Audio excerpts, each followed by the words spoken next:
শীতকাল মানে ভালো লাগার দিন। আমার কাছে তো শীতকালে অনেক ভালো লাগে, রান্না বাড়া, খাওয়া দাওয়া সব কিছু, গোসল টোসল মানে সব কিছু করে শান্তি আছে। কিন্তু একটা সমস্যা আমার শীতকালে, আমার যেহেতু পলিপাসের সমস্যার জন্য সবসময় শীতকালে ঠান্ডাটা সবসময় লেগেই থাকে। তারপর আমার কাছে শীতকালে অনেক ভালো লাগে যে ধরেন একবেলা রান্না করে 3 বেলা ঠিক মতো খাওয়া যায়, বা তরকারিটা বাসি হলে ঠান্ডা হলে আরও বেশি ভালো লাগে, তাই না?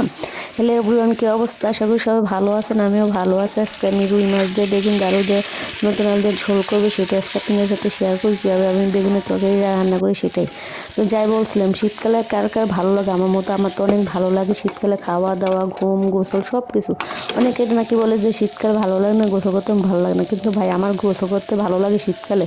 যত পানি ঢালবো ততই ভালো লাগে। গোসল না করলে করলাম আরও ভয় ভয় লাগে যে কেমনটা কী অবস্থা, কীরকম শীত লাগবে না, কিন্তু একবার পানি দিলে দেখবেন অবশ্যই আপনার ভয়টা চলে যাবে। কিন্তু আপনি গোসল করতে আরও ভালো লাগে, মন চাইবে যে আরও পানি ঢেলে, আমার আরও পানি ঢেলে। কিন্তু আমার শীতকালে সমস্যা হলো, তারপর আমার কাছে শীতকাল ভালো লাগবে, যেহেতু পলিপাসের সমস্যা আছে সেজন্য আমার শীতকালে আসলে ঠান্ডা একটু সমস্যা। যে এখনও দেখেন আমি বয়স দিতেছি, আমার গলার বয়সটা বৈশা গেছে, সেজন্য আমি ঠিকমতো বয়স দিতে পারি না। আমি যেহেতু আপনারা জানেনই, যারা আমার ভিডিও দেখেন, আমি ঠিকমতো গোছেও কথা বলতে পারি না, কেন জানি না। আমি কোনো কিছুতেই মানে সফল হই না, গোছে ভালো করে কথা বলতে পারি না। মানে তাড়াহুড়া বলতে বলতে গেলে আরেকটা বইলা ফেলাই।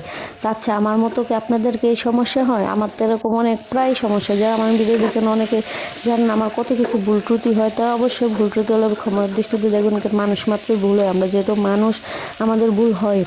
আর সবাই যেহেতু জানেন যে আমার একটা খারাপ সময় পার করতেছি, সবাই আমার জন্য দোয়া করুন যাতে আমার হাজব্যান্ড আমার কাছে খুবই তাড়াতাড়ি চলে আসে। একাকিত্ব জীবন বা যে সব কাটায় সে বুঝে যে একাকিত্ব জীবনটা কত কষ্টের। যার সাথে এরকমটা হয়েছে সে একমাত্র বুঝবে। ভাই আমার অনেক খারাপ লাগতেছে যে একটা মেয়ে, আমার হাজব্যান্ড এতদিন আমার কাছে আসলে এখন কোথায় চলে গেছে, তার কোনো খোঁজ খবর নেই। যে আজকে 3 মাস হয়ে যাইতেছে আমি তার জন্য রুমটা ছেড়ে চলে আসি। তার অনেক স্মৃতি, তার অনেক কিছু, মানে ফ্ল্যাট বাসায় থাকলে আরও একা একা থাকলে আরও অনেক টেনশন মনে পড়ে, যে অনেক কিছু মনে পড়ে, সেই জন্য খোলামেলা বাসায় আছি।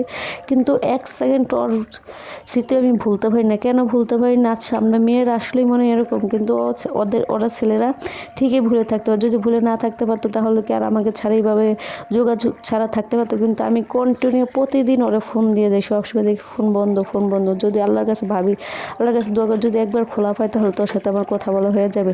তো যাই হোক, অনেক কথা বইলা ফেলাইছি, কথার ভিতরে ভুল টুল দিলেও ক্ষমা দৃষ্টিতে দেখবেন। তো আজকের রান্নাটা কেমন হয়েছে অবশ্যই কমেন্টস করে জানাবেন। আর আজকের ভিডিওটা যদি ভালো লাগে একটু শেয়ার করে দিবেন, আর সবাই আমার সাথে থাকবেন, একটু সাপোর্ট করেন। আপনাদের সাপোর্টে আমি একটু উৎসাহ পাবো, আগ্রহী হবো, তাই না? আর আপনাদের ভালোবাসাতে আমি আজকে ভিডিও করতে সাহস পাই। আজকে তো ভিডিওটা এই পর্যন্তই, নতুন আরেকটা ভিডিও নিয়ে চলে আসবো। আল্লাহ হাফেজ।